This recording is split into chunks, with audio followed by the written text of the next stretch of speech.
Vamos a ver si sale esto. El tema es las muchachas y los ejércitos franceses del año 2. Resumen de lo publicado. De lo publicado en otros lugares, no aquí, ¿no? Pero el caso es que a mediados de 1792, ya en plena Revolución Francesa, Francia se puso en guerra con Austria por la toma de unos territorios belgas. Territorios que ya tenían una larga historia. Austria los reclamaba, Francia también. Pero recordemos que si esta guerra fue con Austria, hay que decir que la reina de Francia, María Antonieta, esposa de Luis XVI, era la hija de la emperatriz María Teresa de Austria. Y que el matrimonio que oportunamente se había celebrado entre Luis XVI, rey de Francia, y la hija de la emperatriz de Austria, María Antonieta, no la emperatriz de Austria, María Antonieta, la hija de la emperatriz llamada María Antonieta y la emperatriz de Austria, María Teresa. Este matrimonio se había celebrado para evitar un conflicto, el eje del cual era justamente este territorio belga. Pero, caída la monarquía, los franceses empiezan a reclamarle a los austríacos la devolución de esos territorios que estaban en poder a la sazón de Austria, diciendo que me vienen con el matrimonio y qué sé yo, si la reina ya la destituimos o no sabemos, qué sé yo. Eso por un lado, ese era el pretexto de la guerra. Pretexto que además le va a costar la vida a María Antonieta. No solo la habían acusado, como recordarán los que siguen este programa, de tener relaciones incestuosas y tocamientos, cito textualmente, ¿no?, indecorosos con el delfín, que tenía 8 años, yo creo, sino que además la acusan de traición a la patria, porque, según parece, había reclamado el auxilio de los austríacos para salvar la corona francesa. Aquí había un conflicto en el que vale la pena detenerse, porque en muchos conflictos actuales aparece este asunto. Por un lado, la forma de gobierno. Por otro lado, la nación.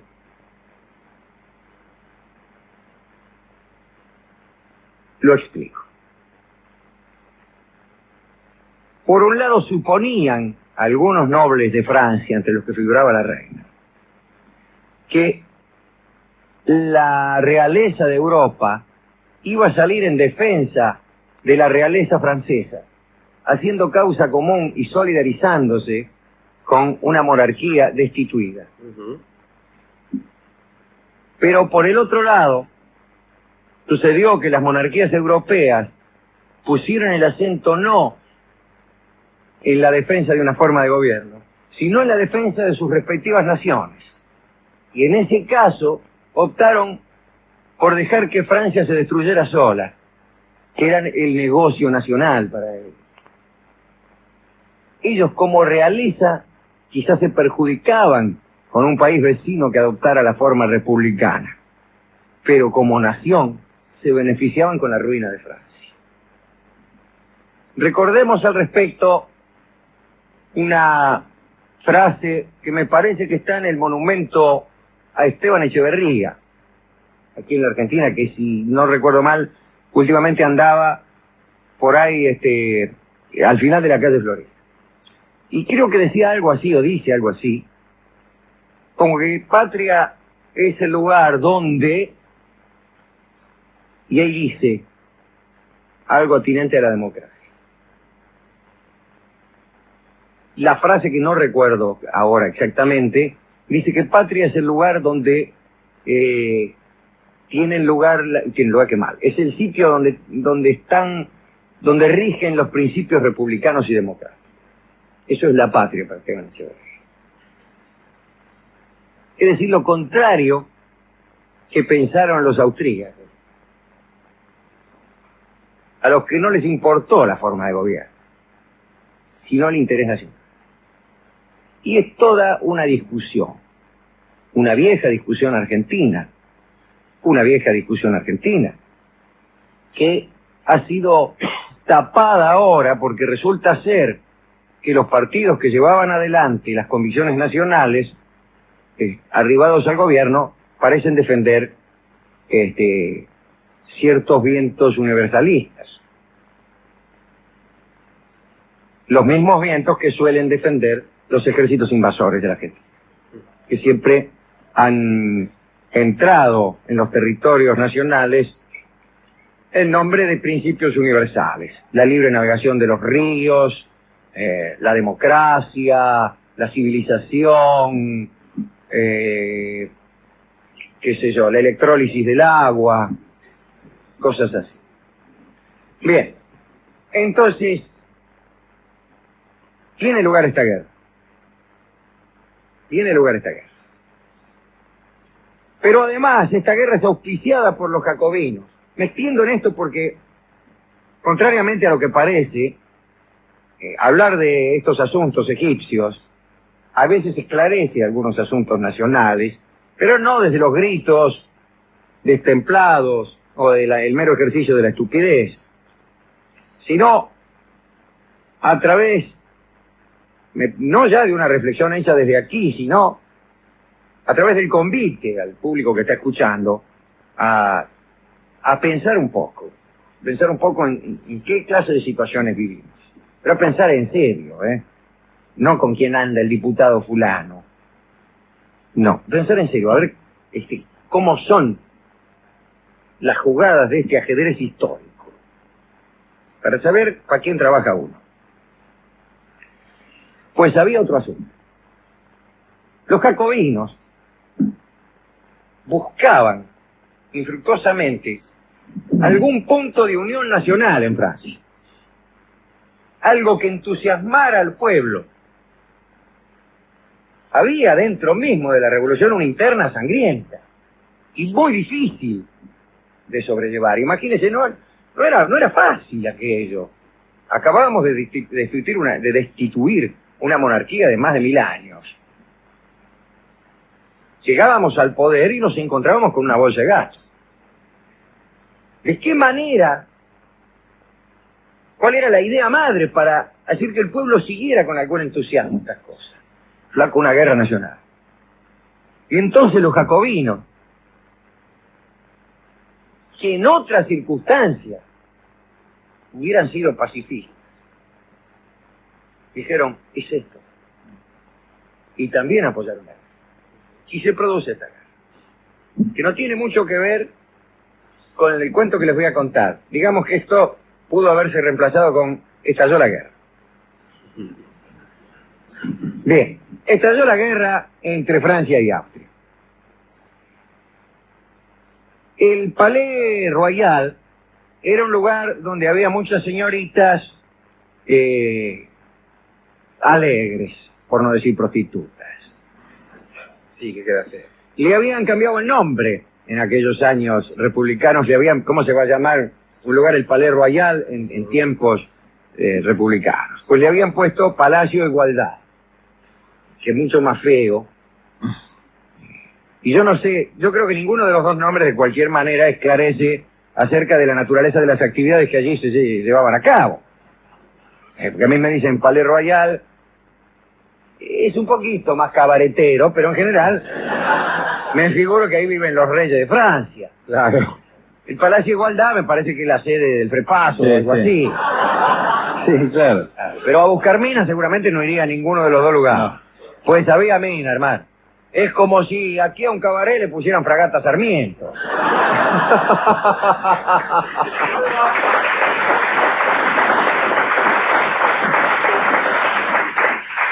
Bueno, está lleno de marineros. Claro. Bueno, niñas que vendían sus encantos en el Palacio Igualdad. Pues bien, estas niñas comprendieron que la formación de nuevos ejércitos significaba para ellas una suerte inesperada. Y desde ya la jugada de los jacobinos había dado resultado, porque innumerables voluntarios se presentaban para formar el ejército francés. Todo el país se alborotó.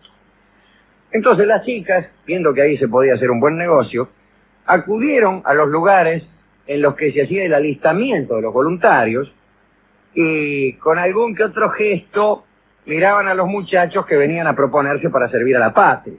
Le hacían gestos como el del mate y venga, en fin. A todas se les había ocurrido lo mismo, seguir a los ejércitos, sacar todo el dinero posible a muchachos jóvenes que estarían sin amor mucho tiempo. Cuentan las crónicas.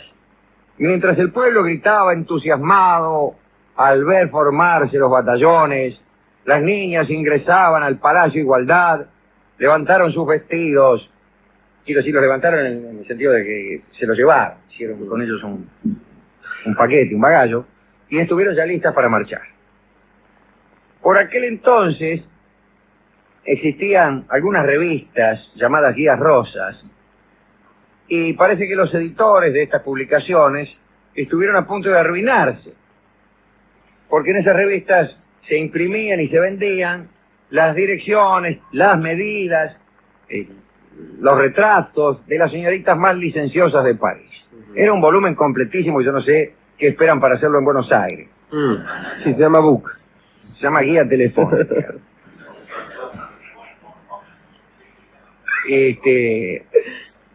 Ahora bien, este volumen, que era completísimo y muy costoso en su edición, perdía todo valor si las prostitutas abandonaban París. Imagínense, si usted edita un libro, dice las mejores minas de Buenos Aires, y se van todas.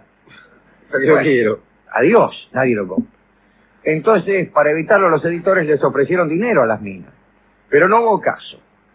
Solo pudieron convencer a las más grandecitas, muchachas a las que se les hacía un poquito duro seguir a los ejércitos, no podían recorrer tantos caminos y echarse en una cuneta durante las batallas, sí. Y pronto quedaron en París, para satisfacción de las gentes, de los hombres, algunas muchachas desdentadas y con reuma. Pero no importaba porque los hombres que quedaban también. Mientras las prostitutas bisonias se preparaban para seguir a los ejércitos, claro, las novias y las esposas de los voluntarios incitaban a sus hombres para que se fueran a la guerra. Con su ingenuidad, digo yo, discúlpeme, repito, ingenuidad, aplaudían al ver pasar a los regimientos que iban a reunirse a los campos militares. ¡Ah, ahí va el Rubén! Ahí va Jean-Luc. Bueno, el caso es que todavía andaban por ahí en los campos militares vecinos a París. Una noche, los soldados, sin preocuparse por sus admiradoras, se desnudaron para acostarse. Se sacaron los pantalones, se pasearon en camisa por el campo, sin pensar que estaban ahí las parientas, ¿no? Cerca, imagínense. Están todos concentraditos, supóngase acá en Palermo. Y las novias mirando, mirando atrás de la verja, atrás del alambrado, o por ahí.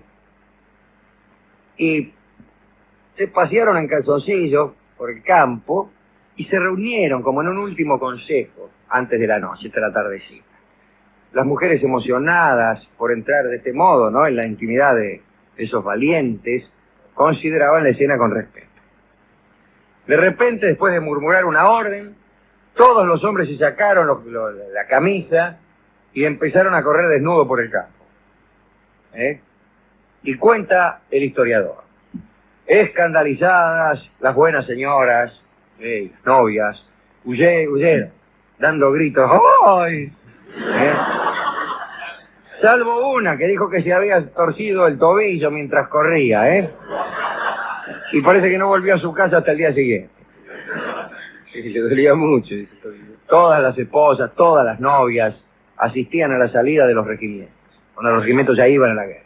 Tiraban flores, aplaudían, cantaban canciones y se volvían a casa sin sospechar que a la vuelta de la esquina un batallón de chicas alegres se había reunido con la legión y marchaban atrás. Y estas mujeres participaban de todos los movimientos de tropa. Corrían bajo las balas, acampaban como los soldados, soportaban las fatigas, los mismos sufrimientos. Y cuando el regimiento descansaba, pues las señoritas se pintaban rápidamente y empezaban a merodear alrededor del campo. Muchachos que no solamente se ocupaban del amor, ¿no? Surcían calcetines, remendaban pantalones, le preparaban tecitos a los enfermos. Y a la larga incluso algunos de los muchachos hasta se pusieron de novios, ¿no? Con alguna de estas simpáticas chicas.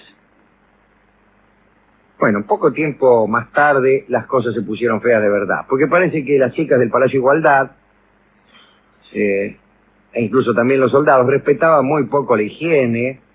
Bueno, el caso es que pocos días después los ejércitos de la Revolución estaban estropeados por las enfermedades venéreas. Se habían contagiado toda clase de, lo diré, de chinches republicanos.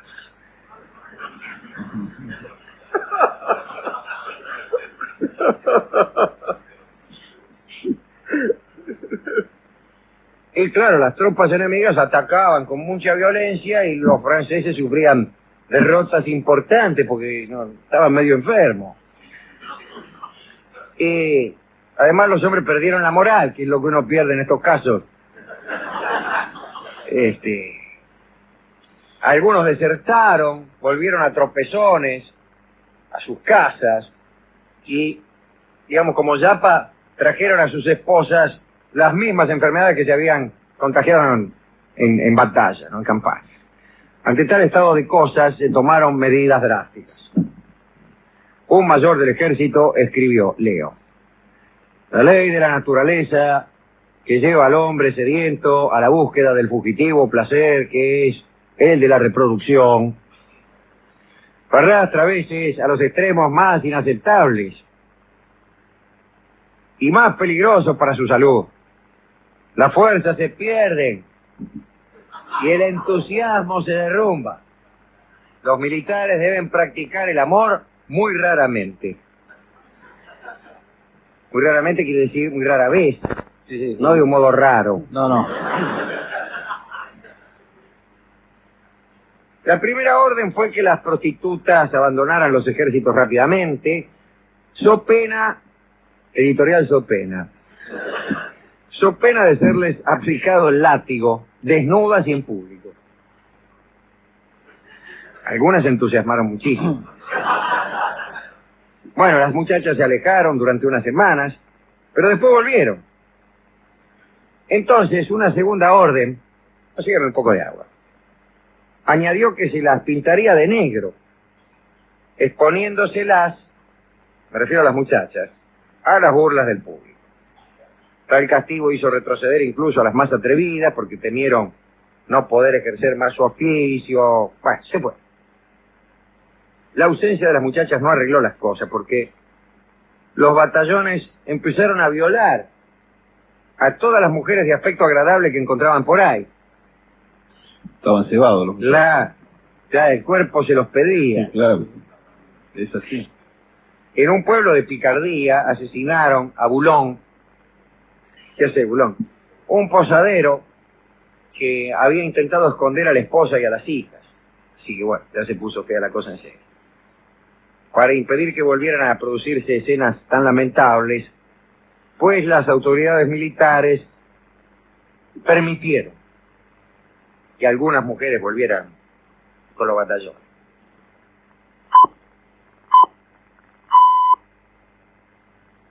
Hay que decir que no solamente las prostitutas se sintieron atraídas por el ejército. Hubo otras que se reunieron con los soldados por razones puramente patrióticas. Dos de ellas fueron famosas: Felicidad y Teófila Fernig. Repito, Felicidad y Teófila Fernig. Tenían 22 y 17 años, dos hermanitas patriotas. Y estas chicas, desde siempre, preferían atracciones viriles a los juegos del amor. Incluso. Así, Felicidad sabía disparar con el arco, y Teófila era aficionada a las espadas, a los sables y a las pistolas, como tanta gente que uno conoce. Los domingos iban con unos labradores a Montaigne y organizaban batallas, jugaban a los tiros, se tiraban piedras. Y los habitantes de allí murmuraban: estas niñas acabarán en la Guardia Nacional. Y así fue. Cuando en agosto del 92, el general Virón, que había vencido a los austríacos, se encontró en una posición dificultosa cerca de Montaigne, corrió el rumor de que el ejército francés iba rumbo a la derrota, y entonces las dos hermanitas decidieron hacerse militares. Se disfrazaron de hombre, y sin decirle nada al viejo, su padre, piantaron al campo de batalla. Como no sabían dónde estaban los soldados, entraron a un café para preguntar el camino. Un militar estaba tomando una copa, las invitó a brindar, creyendo que eran soldados. Las dos muchachas aceptaron, ofrecieron pagar una ronda para no despertar sospechas, pero parece que en el momento de pagar, Felicidad quiso tomar el dinero que tenía escondido en un bolsillo de su camisa y se le desabrochó la camisa, y dice el historiador, mejor digo yo, se le escapó el encanto derecho, digamos. Plop. Y apuntó hacia el militar que estaba ahí y se asombró muchísimo. Entonces todos los presentes rodearon a la muchacha y ya no hubo dudas. Inmediatamente los clientes del café procedieron a maltratar, pero en el mal sentido, ¿no?, a las dos chicas, acusándolas de espiar para los austríacos, y las hicieron detener. No se sabe cómo, pero a los pocos días quedaron libres. En Montaigne se enteraron de que el señor Fernig organizaba un ejército de voluntarios y desearon combatir clandestinamente junto a su padre. Se vistieron nuevamente con ropas de hombre, se consiguieron una escopeta de caza y siguieron a la columna durante varias noches, ¿no? La columna que encabezaba el propio señor Fernig, el padre. Dispararon incluso contra unos austríacos vagabundos, se acostumbraron a caminar mucho y a ver morir un poco. El secreto entre las dos hermanas se guardó larga y fielmente, y el padre, cuando volvía a su casa por la mañana, contaba sus aventuras, los peligros y las hazañas, muchas veces exageradas, ¿no? Y no sospechaba que sus propias hijas habían combatido en las primeras filas. Hasta que un día el capitán Bernouville, que encabezaba el campamento de Saint-Amand, al conocer el heroísmo de la columna de Montaigne, decidió ir a visitar. Y cuando los encontró Bernouville, dio las gracias a Fernig en nombre de Francia y quiso pasar revista con todos los honores a cada uno de los soldados. Pero después de alinearse, Bernouville se dio cuenta de que había dos, entre los más jóvenes voluntarios, que se escondían detrás de la fila y pasaban de un grupo a otro para evitar que él les hablara, como hacía yo en el colegio secundario, para que no me miraran la carpeta de dibujo. Iba cambiando de asiento. Entonces, extrañado, Bernouville le ordenó a Fernig que quisiera acercarse a esos muchachos que él los veía huidizos. Sus caras estaban cubiertas de polvo, los labios ennegrecidos por los cartuchos que habían abierto con la boca, eran irreconocibles. Cuando se acercaron al capitán, Bernouville preguntó severamente quiénes eran y no pudieron contestar. Cayeron de rodillas y llorando pidieron que se les perdonase la mentira. Fernig no entendía nada. Imagínate vos, encuentra a las dos chicas, las hijas de él ahí. Bernouville se empezó a reír y no solo no las castigó, sino que las condecoró. Poco después, la señorita Fernig entraron definitivamente en el ejército francés. El campamento de Madol fue atacado más tarde por los austríacos y este lugar iba a caer cuando la señorita Fernig acudieron seguidas por unos cuantos campesinos que habían rejuntado, tomaron el mando e embistieron con sus bayonetas a los austríacos, que pensaron que era la vanguardia de un ejército más numeroso y se rajaron. Ahí la felicitó el mariscal Lochner, se fijó en ellas el general Dumouriez. Dumouriez apreciaba a los valientes, pero también apreciaba a las señoritas, ¿no? Así que las mandó llamar y delante de todas las tropas reunidas ahí declaró que las adoptaba como hijas. Dicen que el general después se distrajo con estas chicas y que aquel día perdieron la integridad de su cuerpo, por decirlo así. Así que Dumouriez parece que cometió una especie de incesto. A partir de entonces, Felicidad y Teófila siguieron a Dumouriez en todos sus combates. Y bueno, estuvieron ahí en Yemalle, mostraron gran valor. Por la noche el general agradeció ese valor de manera galante. Y los cronistas cuentan que las complicaciones de Dumouriez se acabaron de manera grotesca, porque parece que la tienda de campaña bajo la cual estaban se cayó con los juegos amorosos. Se cayó, desarmaron la carpa, en una palabra. Bueno, tiempo más tarde Dumouriez trató de conspirar, otra cosa, un día la contamos aquí. Conspiró contra Francia, descubrieron sus planes, se tuvo que rajar de Francia para no volver jamás. Las hermanitas se retiraron del ejército y volvieron a Mortain, donde como campesinas vivieron hasta su... Este fue el papel de las mujeres, primero las muchachas, las prostitutas, que siguieron al ejército y que padecieron este clima espantoso que se vive en la guerra, y después las que lo hicieron por patriotismo.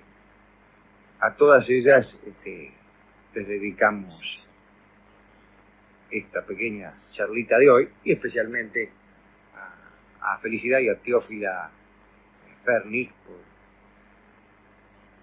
porque nos caen siempre.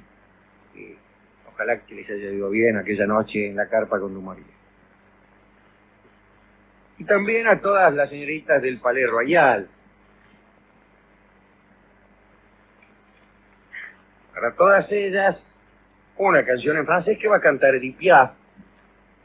Y ya que esta historia empezó en París, aunque después tuvimos que ir allá donde Judas perdió el poncho a pelear, pues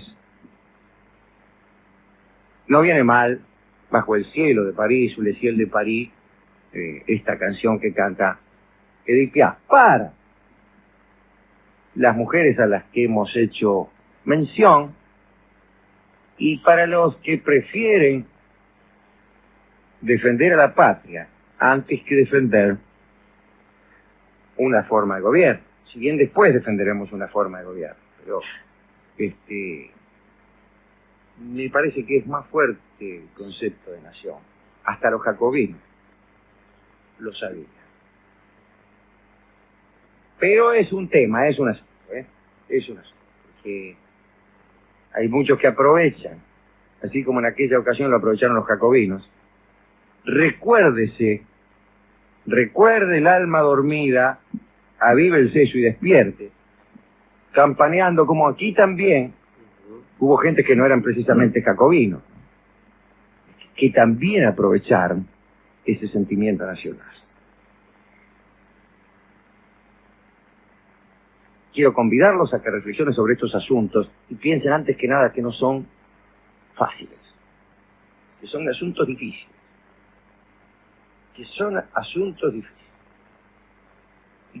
y a pedir que usemos la inteligencia en cuestiones políticas.